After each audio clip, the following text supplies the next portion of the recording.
함께 나눌 말씀 에베소서 3장 20절로 21절 한 절씩 보겠습니다. 우리 가운데서 역사하시는 능력대로 우리가 구하거나 생각하는 모든 것에 더 넘치도록 능히 하실 이에게 교회 안에서와 그리스도 예수 안에서 영광이 대대로 경공하기를 원하노라. 아멘. 에베소서에서 바울이 강조하는 것이 있어요. 그것은 그리스도 안에라는 말이에요. 그리스도 안에.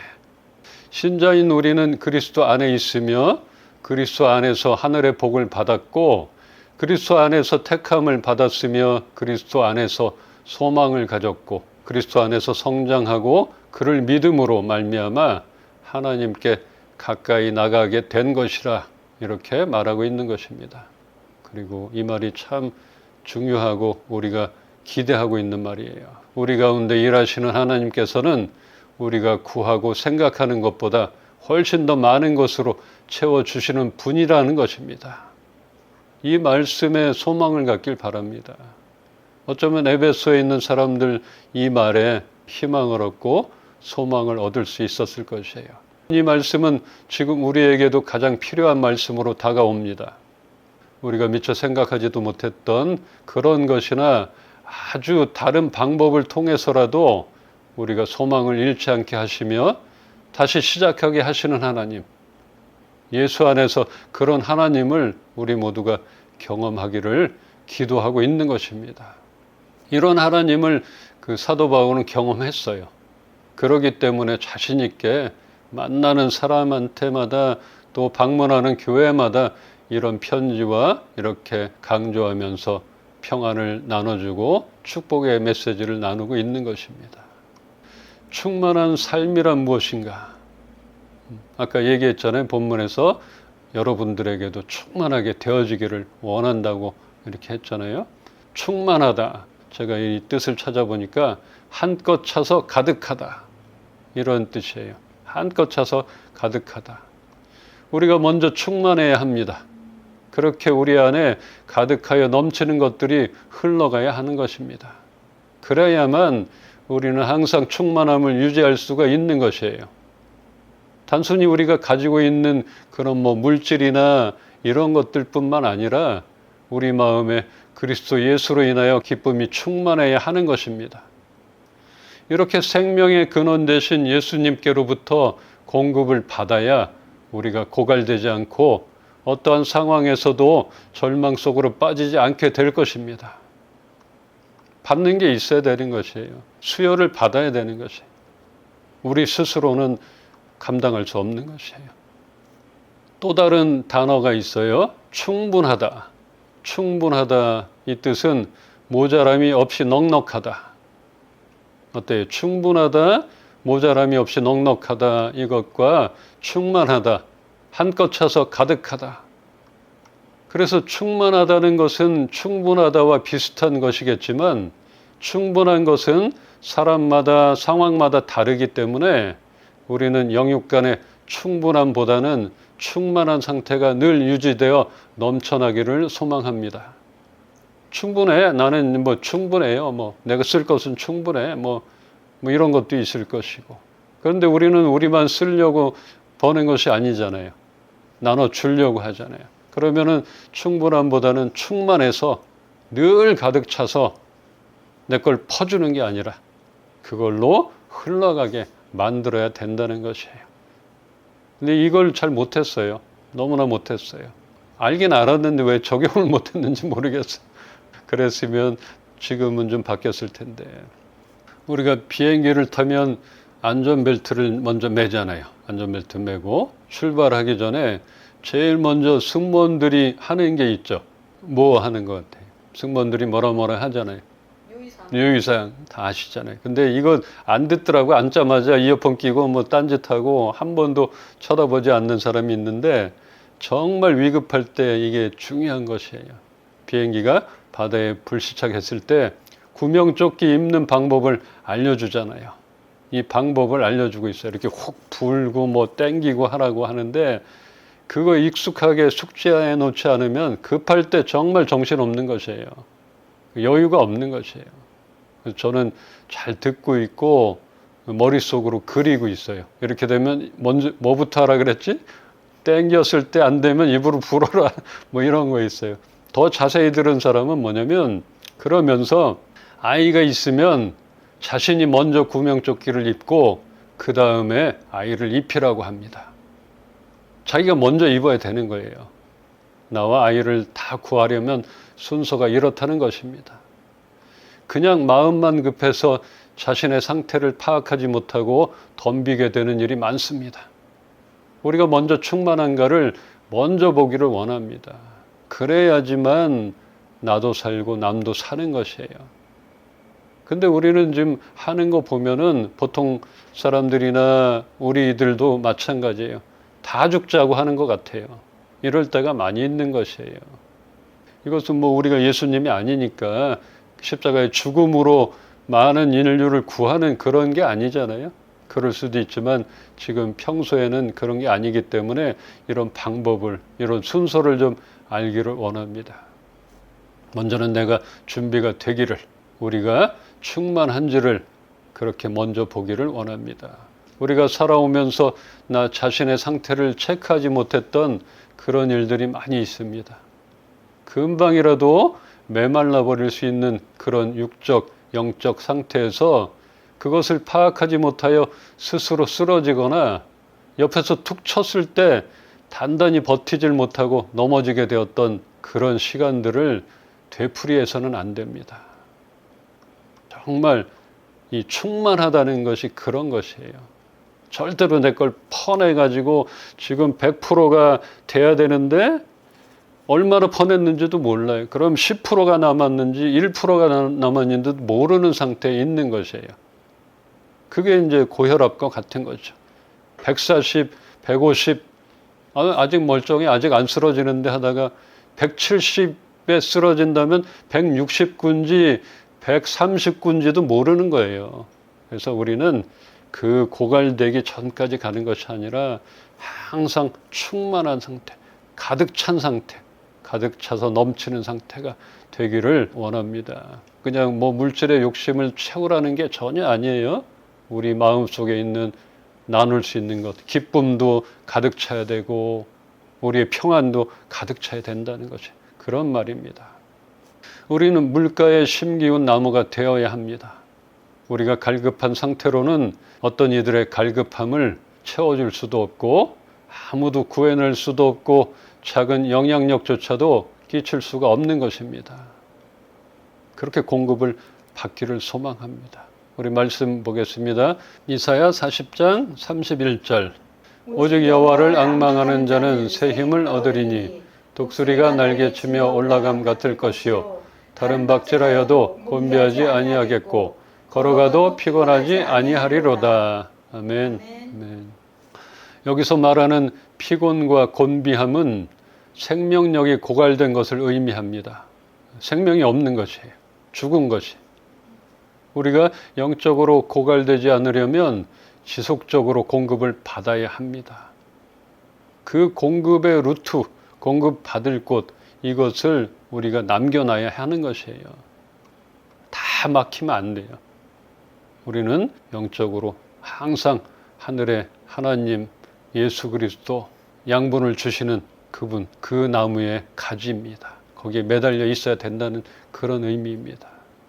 이렇게 아무것도 받을 것이 없는 그런 루트 통로가 없다면 우리는 실족할 수 있는 것이고 고갈되고 곤비하게 되는 것입니다. 하나님의 사람 엘리야 잘 알잖아요. 하나님의 사람 엘리야, 이 엘리야가 아합과 이세벨의 위협을 피해 광야로 도망가 숨어 있었던 것을 우리가 알고 있습니다. 외로움과 두려움에 지쳐서 아무런 의욕도 없는 엘리야를 볼 때 이 사람이 갈멜산에서 불꽃을 날리면서 싸웠던 그 사람이 맞나 싶습니다. 이 전설 같은 싸움에서 이겼던 엘리야가 죽기를 기다리고 있었던 이 모습을 우리가 알고 있어요. 그렇게 깊은 절망 가운데 빠져 죽기만을 기다리는 그런 엘리야를 찾아오셔서 어루만져 주시고 먹을 것을 준비해 먹이셨던 하나님. 또한 후회와 절망감에 빠져서 의욕 없이 다시 옛날로 돌아간 베드로에게 찾아오셔서 생선을 친히 구워 먹여주시고 깊은 죄책감에서 자유할 수 있게 마음을 만져주셨던 예수님. 우리 이 모습을 보았습니다. 말씀을 통해서 알고 있습니다. 갈멜산에서의 하나님의 능력을 보았지만 외롭고 지치고 계속된 위협 가운데 영적으로나 육적으로 고갈되어 버린 엘리야에게 7천 명의 동료들을 남겨두셔서 그가 가장 절실했던 혼자라는 그런 두려움에서 벗어나게 하셨던 것과 자신의 비겁함과 실망감에서 벗어나지 못한 베드로에게 가장 절실했던 용서와 사랑과 섬김으로 자유케 하시어 다시 일어날 수 있게 하셨던 것, 우린 봤습니다. 대표적인 모습이에요. 하나님께서 어루만지셨던, 터치해 주셨던, 새롭게 하셨던 그런 모습입니다. 이렇게 절망도 어루만지시는 하나님, 그런 하나님의 손길을 우리 모두가 경험하기를 소망합니다. 하나님이 만져주시면 끝나는 것이에요. 만나주시면 되는 것이에요. 찾아오시면은 해결되는 것입니다. 우리는 지금 어떠합니까? 피곤하십니까? 무능합니까? 영적으로 곤비합니까? 지금 우리는 우리들 자신에게 필요한 충분한 공급을 받고 있는지 스스로 확인해야 합니다. 그렇지 않으면 우리들 모두 조만간에 고갈되고 말 것입니다. 영원하신 여호와 하나님, 땅끝까지 창조하신 하나님은 피곤치 아니하시며 곤비치 아니하시며 피곤한 자에게 능력을 주시며 무능한 자에게 힘을 더하십니다. 그런 분이십니다. 그 무한한 공급을 받아 우리에게 넘치는 것으로 아낌없이 나눠줍시다. 공급을 받아야 되는 것이에요. 무한한 공급, 근원 되시는 그 예수님께로부터 공급을 받아야 되는 것입니다. 단순히 물질뿐 아니라 예수 그리스도로부터 충만하게 공급받아 우리 안에 가득 차 있는 기쁨과 평안함도 나눠줍시다. 이 기쁨, 하나님을 아는 그 기쁨, 그 안에 거하는 충만함, 이것을 나눠주고 흘려보내야 된다는 것입니다. 그러므로 우리가 먼저 고갈되지 않도록 힘쓰기를 바랍니다. 이걸 잘 못했던 것 같아요. 실족하거나 내가 먼저 고갈되지 않도록 늘 공급을 받고 충전을 받아야 되는군요. 이런 생각을 다시 한번 하게 되었습니다. 우리가 가야 할 길이 멀고 험하고 힘겨울 수 있습니다. 우리 자신을 바라보면 더 그런 것 같아요. 우리 주위를 둘러보면 가야 할 길이 멀구나, 험하구나 이렇게 더 다가오는 것 같아요. 이럴 때 우리는 절망이라는 못된 것을 받아들여서는 안 됩니다. 절망도 어루만지시는 하나님, 그분을 받아들이고 그분을 만나기를 소망합니다. 아니, 절망 가운데 그냥 놔두시지 않으시는 하나님을 바라봅시다. 지난주에 말씀에서 하나님이 하시지 못하는 12가지 이렇게 나눴잖아요. 하나님은 절대 우리를 포기하지 못하시는 분, 그런 분이십니다. 그래서 그런 분을 우리가 바라봐야 하는 것이에요. 세상에는 그렇게 절대적인 것들이 없잖아요. 한정적이잖아요. 그래서 세상 것을 바라볼 것이 없고 우리를 절대 포기하지 않으시는 그 하나님을 보기를 원합니다. 우리는 혼자가 아닙니다. 하나님이 행하시는 모든 것은 틀림이 없으시며 우리를 한결같이 이끌어 합력하게 하시는 하나님이십니다. 그것을 우리가 보려고 하는 거예요. 기다리고 있습니다. 보게 될 겁니다. 그 이전에 우리가 고갈되지 않기를 바랍니다. 우리 하나님은 가만히 계시지 않습니다. 믿음의 사람들을 통해 우리의 믿음을 세우시고 하나님이 친히 우리의 삶에 개입하시고 이끌어 주신다는 그런 사실을 잊지 않기를 바랍니다. 이제 말씀을 좀 정리하겠습니다. 말씀 역대상 19장 12절 13절입니다. 이르되 만일 아람 사람이 나보다 강하면 내가 나를 돕고 만일 암몬 자손이 너보다 강하면 내가 너를 도우리라. 너는 힘을 내라. 우리가 우리 백성과 우리 하나님의 성읍들을 위하여 힘을 내자. 여호와께서 선히 여기시는 대로 행하시기를 원하노라 하고. 아멘. 다윗의 군대 장관 요압은 전쟁을 앞두고 동생 아비새에게 아람 사람이 나보다 강하면 나를 도우러 와야 한다. 그러나 암몬 사람이 너보다 강하면 내가 너를 도우러 가겠다. 그러니까 힘을 내라. 염려마라. 마음을 굳게 먹고 용기를 내어라. 우리가 담대하게 싸워 우리 백성과 우리 하나님의 성읍을 지키자. 주께서 보시기에 좋게 여기시는 대로 이루어 주실 것이라 말하면서 든든한 동역자로서 힘을 북돋고 있습니다. 이 엘리야가 이 동역자가 없어서 힘에 빠졌잖아요. 돕는 자들이. 여호와의 선지자는 다 죽고 나만 남았습니다. 외로운 것이에요. 힘든 것이에요. 전쟁에서 동료들 얼마나 필요해요. 서로의 상태를 잘 파악해서 서로가 도움을 주고받고 최선을 다하자 하는 것입니다. 내 눈앞에 있는 것만 바라보는 것도 아니에요. 내가 지금 약한지 남이 약한지 돌아보는 것이에요. 저쪽이 약하면 보내는 것이에요. 내가 도움이 필요하면 콜링을 하는 것이에요. 그래야지 뚫리지 않는 것이죠. 이것을 보기를 원합니다. 우리 백성과 우리 하나님의 성읍들을 위하여 힘을 내자고 한 것처럼 우리도 우리의 성읍들인 우리의 교회와 기업과 우리에게 주신 비전, 사명을 위하여 우리는 힘을 내야 합니다. 또한 우리의 상태를 잘 파악해야 하는 것입니다. 이 상태 파악한다는 게 참 중요한 것이에요. 나 자신을 보는 것, 내가 지금 어떻다 하는 것들, 이것을 잘 파악해서 우리가 손짓을 하고 표현을 하고 하나님께도 나아가고 그렇게 우리를 알려주는 것, 이것은 굉장히 친절한 것이고 지혜로운 것입니다. 하나님이 어떻게 여기시는가가 중요합니다.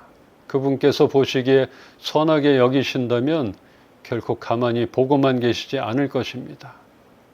약한 자와 강한 자 사이에는 주밖에 해결할 자가 없는 것입니다. 우리의 비전, 우리가 추구하려는 것들, 하나님이 보시기에 어떠한가 먼저 그것을 보길 원해요. 이것이 하나님이 보시기에 합당할 것이다. 그러면 도우실 것이다. 이런 마음을 갖기를 원합니다. 우리가 하는 모든 일들이 하나님을 배제하고는 행할 수 없습니다. 지나온 시간은 어떠했든지 하나님을 알게 된 이제부터는 우리의 대처하는 방식이 바뀌어야 합니다. 절망 가운데 빠져있던 엘리야를 만나주시고 지난날에 자책 앞에 의욕을 잃어버렸던 베드로를 만나 어루만져 주셨던 사랑의 하나님을 보면서 우리가 힘을 냅시다. 이렇게 절망과 의욕 없었던 그런 사람을 만나주시고 사랑으로 어루만져 주셨던 그런 하나님을 보며 사람은 먹어야 살고 힘을 낼 수 있는 것이기에 사명만을 강요하시지 않으실 우리 주님께서 지금 우리에게 필요한 것들을 공급해 주실 뿐 아니라 비전을 향해 일어나 달려갈 수 있는 그런 힘과 의욕을 북돋아 주실 것입니다. 그분이 알고 있어요. 그냥 엘리야에게 채찍질 하시는 분이 아닌 것이에요. 이것 봐라, 네가 나를 못 믿어? 내가 이렇게 도왔는데 이제 네가 해야지. 이까짓 것도 못해? 이런 분이 아니신 것이에요. 그렇게 사명만을 또 비전만을 목표만을 따라가고 성공해라 이런 분이 아닌 것이에요. 그런 과정 가운데 지금 우리에게 필요한 것들을 공급해 주실 뿐 아니라 비전을 향해 일어나 달려갈 수 있는 힘과 용기와 의욕을 북돋아 주시는 분이십니다. 우리의 상한 심령을 어루만져 주실 것입니다. 그래서 우리가 예배 드리잖아요. 매주 예배 드리고 하나님께 짧게라도 기도하고 나가잖아요. 그럴 때 여러분들 있는 모습 그대로 상한 심령 그대로 하나님께 나가는 것이에요. 그럴 때 하나님이 그 상한 심령을 어루만져 주시는 것입니다. 그냥 뭔가 갖춰서 준비된 상태에서 나가는 것이 아니에요. 그럼에도 불구하고 우리는 하나님께 갈 수 있다는 것이에요. 이것을 보기를 원해요. 우리 상태를 알길 소망해요. 아, 지금은 내가 지금 고갈될 상태구나. 어떠한 상황 가운데서도 이것을 붙들어야지. 하나님 안으로, 예수 안으로 들어가야지. 이렇게 생각을 하길 원하고 이걸 체크하기를 소망합니다. 이제 절망처럼 다가오는 상황들 앞에 우리들 스스로가 포기하지 말고 우리를 절대 포기하지 않으실 하나님을 믿고 늘 충만하게 부어주시는 그 사랑 안에서 참 평안을 누리시기를 주님의 이름으로 축원합니다.